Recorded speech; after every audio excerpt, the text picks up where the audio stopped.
I'm really tired of seeing these sorts of guys that are like, every single person is in on it. Like, that's impossible. It would be literally impossible for every single person to be in on a conspiracy. It's not, of course, how it works. It's just those that control the affairs and the conditions know that they set the parameters, right? Like, A is good and B is bad. And I've told the world that A is good and B is bad. So therefore, you're going to go with A and not B because I've convinced everyone that A is good and B is bad. That's how the conspiracy works. So then everyone naturally just goes into A because everyone thinks B is bad because you've brainwashed them for a century to say B is bad. And that's really how it works. So then people naturally will just go with where the ocean sails.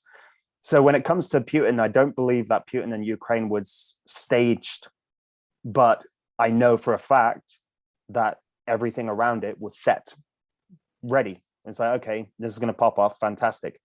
Because as soon as it popped off, they dropped the dollar, as I said a month before. They moved closer to China, as I expected, and I also said, because of course China is the technocracy leader. Yeah.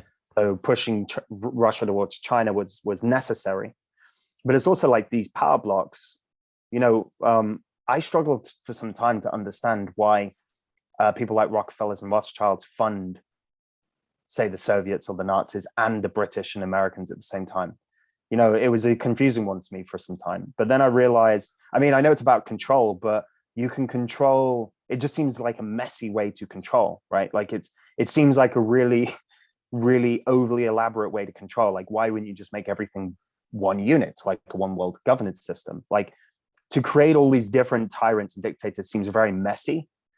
But then I understood it in the sense of power blocks, and then it makes sense. Like, if you have just West as one power block and East as one power block, well, then you're not controlling 200 nations, right? You're controlling two power blocks. Yep.